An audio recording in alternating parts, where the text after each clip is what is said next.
जय हिंद विद्यार्थियों। आइए आज हम पढ़ते हैं आपकी आरोह भाग 1 के गद्यखंड से पाठ स्पीति में बारिश, जिसके लेखक कृष्णनाथ हैं। और स्पीति में बारिश एक अद्भुत यात्रा वृत्तांत है। स्पीति हिमाचल के मध्य में स्थित है।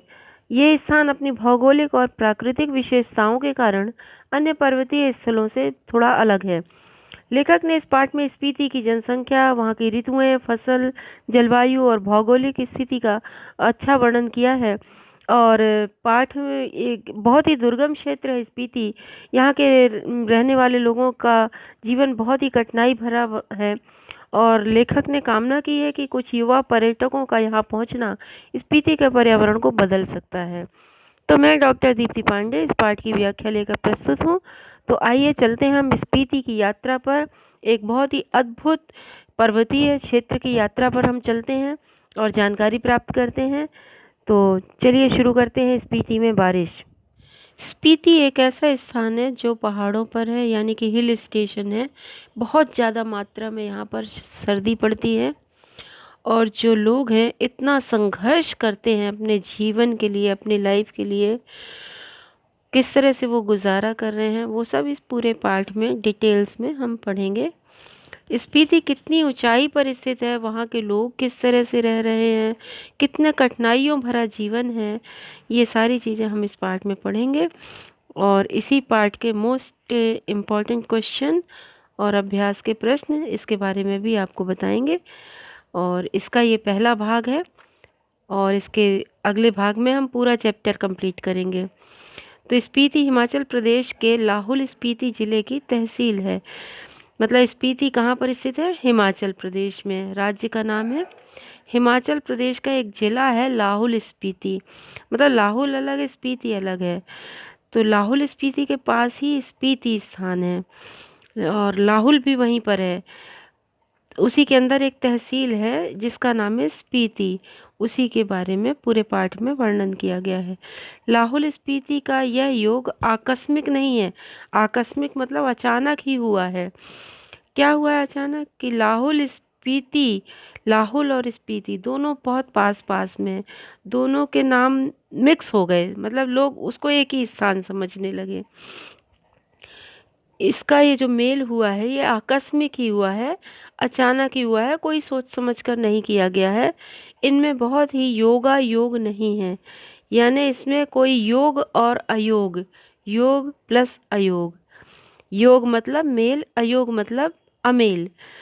तो यहाँ पर कोई बहुत ज़्यादा मेल या अमेल नहीं है, ऐसी बात नहीं है, क्योंकि ये एक बहुत दुर्गम स्थान है, बहुत ऊंचाई पर है ये स्पीति। तो यहाँ पर ऐसे मेल अमेल नहीं हुआ करते। ऊंचे दर्रों और कठिन रास्तों के कारण इतिहास में भी कम रहा है, क्योंकि बहुत ऊंची ऊंची घाटियाँ हैं, ऊंचे ऊंचे पहाड़, दर्रे और घाटियाँ आप समझते हैं ना, जैसे पहाड़, मतलब वादियाँ जिसको कह सकते हो आप। और जब ऊपर आप खड़े होते हो नीचे खाई नज़र आती है, उसको कहते हैं वादियाँ, घाटियाँ, दर्रे भी कहते हैं। तो बहुत ऊंचे ऊंचे और कठिन रास्तों के कारण ये इतिहास में कम रहा है। अलंघ्य भूगोल, यानी कि अलंघ्य मतलब जिसको पार करना कठिन हो, लांघना कठिन हो। भूगोल यानी स्थान, जमीन। तो यहाँ पर ऐसी ज़मीन है जिसको पार करना बहुत कठिन है और यही कारण है कि इतिहास का एक बहुत बड़ा कारक है, क्योंकि इसके बारे में कोई बहुत ज़्यादा नॉलेज लोगों को नहीं है। ऐसा ही आगे लिखा हुआ है, आप देखिए कि अब जबकि संचार में कुछ सुधार हुआ है, तब भी, मतलब इस संचार में सुधार हुआ है मतलब कुछ भी पता नहीं चलता था पहले, कहाँ क्या हो रहा, कौन रह रहा है वहाँ पर और कैसा जीवन है। टेलीफोन वगैरह नहीं हुआ करता था, कोई भी संचार माध्यम नहीं था उस टाइम, बिल्कुल भी नहीं पता चलता था। मतलब वो स्थान दुनिया से कटा हुआ था। पर अब ये है कि वायरलेस सेट हो गए हैं और मतलब चीज़ें वहाँ पता चलती रहती हैं, सूचनाएं मिलती रहती हैं, पर पहले ऐसा नहीं हुआ करता था। स्पीति के ही पास दो ऐसे स्थान हैं, केलंग और काजा। मतलब एक तरफ केलंग है, दूसरी तरफ काजा है और बीच में स्पीति है। ये दोनों एक दूसरे से डरे हुए रहते हैं कि कहीं काजा केलंग पर आक्रमण तो नहीं कर देगा, तो कहीं राजा या राजा का सूबेदार हमारे ऊपर कोई आक्रमण ना कर दे। तो केलंग का बादशाह हमेशा इस बात से डरा रहता है। हालांकि यहाँ पर सब कुछ निरर्थक है, डरने की ज़रूरत बिल्कुल नहीं है, क्योंकि इतना गैप है इन दोनों के बीच, इन दोनों स्थानों के बीच, कि लगभग 170 मील का गैप है। 170 मील कम नहीं होता है आना जाना, वो भी ऐसे कठिनाई भरे रास्तों पर। तो मतलब समतल स्थानों में तो नॉर्मल बात है, लेकिन पहाड़ी एरिया में 170 किलोमीटर यानी कि बहुत बहुत बहुत बहुत ज़्यादा कठिन है। तो केलंग के बादशाह को डरने की आवश्यकता नहीं है कि काजा का राजा उसके ऊपर आक्रमण कर देगा। तो स्पीति में इस तरह से ऐसा कुछ ही लिखा हुआ है, आगे देखिए।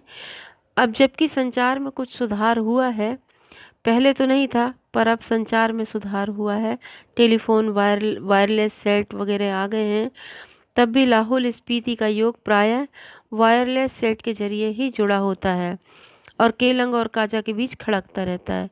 मतलब ये वायरलेस सेट के बारे में बताया है कि केलंग और काजा के बीच ही बातचीत होती रहती है। फिर भी केलंग के बादशाह को भय लगा रहता है कि कहीं राजा का सूबेदार उसकी अवज्ञा तो नहीं कर रहा है, कहीं बगावत तो नहीं करने वाला है। तो मतलब ये डर बना रहता है, लेकिन सिवाय वायरलेस सेट पर संदेश भेजने के वो कर भी क्या सकता है। तो उसके लिए संभव नहीं है इसके अलावा और कुछ करना। तो वायरलेस सेट के अलावा में मैसेज भेजने के अलावा वो कुछ भी नहीं कर सकता है, क्योंकि वसंत में भी 170 मील आना जाना कठिन है, बहुत ज़्यादा मुश्किल है। बसंत में तो फिर भी नॉर्मल मौसम हो जाता है, फिर भी वहाँ की नॉर्मल मौसम भी बहुत ज़्यादा ठंडा होता है। शीत में तो प्रायः बिल्कुल असंभव है। शीत मतलब ठंड का मौसम, शीत की ऋतु, तो वहाँ उस समय तो असंभव है, वहाँ के लोग तो बाहर ही नहीं निकलते हैं। तो स्पीति एक ऐसा स्थान है जहाँ 8-9 महीने दुनिया से लोग कटे रहते हैं, क्योंकि 8-9 महीने भयंकर बर्फ़ पड़ती है वहाँ पर, वो बाहर भी नहीं निकल सकते हैं, क्योंकि इतनी ठंड है।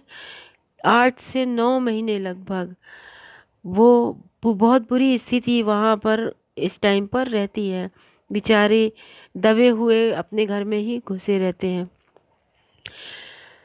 प्राचीन काल में शायद स्पीति भारतीय साम्राज्यों का अनाम अंग रही है। जब ये साम्राज्य टूटे तो यह स्वतंत्र रही है। फिर मध्य युग में प्रायः लद्दाख मंडल और कभी कश्मीर मंडल, कभी बुशहर मंडल, कभी कुल्लू मंडल। तो प्राचीन भारत में स्पीति साम्राज्यों का अनाम अंग रही है, यानी कभी किसी के अंडर में नहीं थी। स्पीति एक स्वतंत्र रजवाड़ा था, वो किसी के अंडर में नहीं था। जब ये साम्राज्य टूटे तो यह स्वतंत्र रही है, यानी साम्राज्य खत्म हो गए फिर भी स्पीति स्वतंत्र रही है, किसी की गुलाम नहीं रही है। फिर मध्य युग में, मतलब जब मध्य युग आया तो यानी प्राचीन काल की बात हो रही थी, अब मध्य युग की बात हो रही है। तो प्रायः लद्दाख मंडल, कभी कश्मीर मंडल, बुशहर मंडल, कुल्लू मंडल कभी ब्रिटिश भारत के तहत रही है। मतलब कि जब मध्य युग आ गया तब भी कभी लद्दाख मंडल में आ गई, कभी कश्मीर मंडल में। मतलब जैसे जैसे इनके टुकड़े हो रहे थे, इनके नाम बदल रहे थे, स्पीति वहाँ पर, मतलब वहाँ पर शामिल हो रही थी। मतलब वो शामिल क्या हो रही थी, वो तो वहीं पर है, लेकिन भौगोलिक स्थिति बदलती रहे।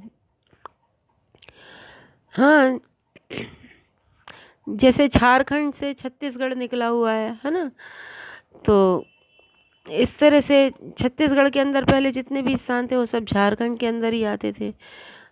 तो अब इस तरह से मतलब बंटता रहता था, और कभी वो बुशहर मंडल में, कभी कुल्लू मंडल में, कभी ब्रिटिश भारत के तहत वो रही है। मतलब हमेशा स्पीति स्वतंत्र ही रही है, और इसकी स्वतंत्रता, रक्षा व संहार का जो कारक है इसका भूगोल है। यानी इसकी भौगोलिक स्थिति ऐसी है कि इसे कोई गुलाम नहीं बना सकता। अंग्रेज़ों ने पूरे भारत को गुलाम बना रखा था, लेकिन स्पीति को गुलाम नहीं बनाया, क्योंकि स्पीति में जाना ही इतना मुश्किल है कि वहाँ उसको गुलाम नहीं बनाया जा सकता। तो यहाँ की ज़मीन ही ऐसी है कि इसको स्वतंत्र रहने का एक वरदान मिला हुआ है। क्योंकि यहाँ तक पहुँचना ही मुश्किल है किसी का, इसलिए भूगोल ने ही इसे स्वतंत्र रखा है और भूगोल ही इसका संहार करता है। मतलब इसका फ़ायदा भी है और इसका नुकसान भी बहुत है, क्योंकि भौगोलिक आपदाएं जो आती हैं वो भी बहुत आती हैं। यानी यहाँ की ज़मीन ऐसी है, यहाँ का भूगोल ऐसा है कि यहाँ लोग आ जा नहीं सकते हैं। मतलब पॉजिटिव पॉइंट भी है और नेगेटिव भी। जब भी किसी राजा का कोई हरकारा यानी संदेशवाहक आता था तो आते जाते पूरा बसंत बीत जाता था। यानी कोई आदमी आता था संदेश लेकर स्पीति में, तो उसके आते जाते मतलब पूरा एक ऋतु बीत जाती थी, पूरा एक बसंत बीत जाता था।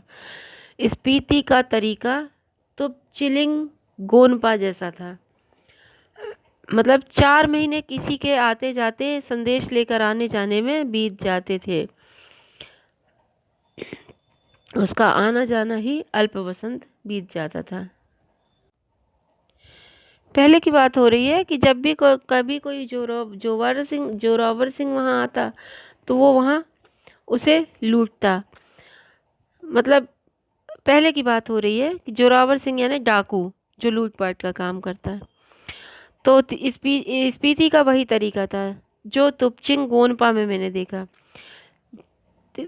लेखक ये कहते हैं कि ऐसा डायनामाइट की वजह से जो विस्फोट होता था, लोग कांप जाते थे, घर कांप जाते थे वहाँ के। तो वो लोग क्या करते थे, किसी पेड़ के तने को पकड़कर एक दूसरे को पकड़कर डर कर बैठ जाते थे। तो ऐसा ही दृश्य उन्होंने तुपचिलिंग गोनपा में देखा था। स्पीति में भी लेखक ने ऐसी स्थिति देखी। स्पीति के लोग डरते हैं। वहाँ पर कोई डायनामाइट नहीं चलाता, लेकिन वहाँ के लोग जोरावर सिंह से बहुत डरते थे। जोरावर सिंह जो डाकू था, तो एक दूसरे को जब वो आता तो एक दूसरे को पकड़कर, वो तनों को पकड़कर दुबक कर बैठ जाते थे डर कर। ऐसा ही कुछ लिखा हुआ है जो मैंने पढ़ाया। तो जब डायनामाइट का विस्फोट हुआ तो लाहुली हदस कर आँख बंद कर चांगमा का तना पकड़कर एक दूसरे को पकड़कर बैठ गए। चांगमा एक पेड़ का नाम है। जब धमाका गुजर गया तो फिर डरते डरते आँख खोलकर उठे। तो ये तो तुपचिलिंग गोनपा की बात हो रही है कि ऐसा करते थे वो। जोरावर सिंह के आक्रमण के समय स्पीति के लोग घर छोड़कर भाग गए। उन्होंने स्पीति को वहाँ के विहारों को लूटा। यानी विहार मतलब होता है यात्री, पर्यटक। तो इस तरह से उन्होंने जोरावर सिंह ने लूटा। अब प्रतिकार मतलब बदला ना लेना। तो यदि वो जोरावर सिंह से बदला लेते तो वो उन्हें मार देता। स्पीति में जो लोग रह रहे हैं वो बहुत कम मात्रा में, वहाँ कोई जनसंख्या नहीं है, बहुत ही कम जनसंख्या, बहुत ही कम। मतलब दूर दूर तक आदमी ही नज़र नहीं आते हैं। मतलब ऐसा स्थान है वो स्पीति। तो यदि वो जोरावर सिंह से बदला लेते तो जो कुछ लोग हैं रहते हैं वहाँ, उन्हें भी वो मार देता, तो बचता कौन। इसलिए वो तो यह अप्रतिकार शायद स्पीति की सुरक्षा की पद्धति है। मतलब बदला ना लेना ही स्पीति की सुरक्षा है। तो बच्चों आज हम यहीं तक पढ़ेंगे, कल हम इसके आगे अगले वीडियो में पढ़ेंगे। तब तक के लिए धन्यवाद, शुक्रिया।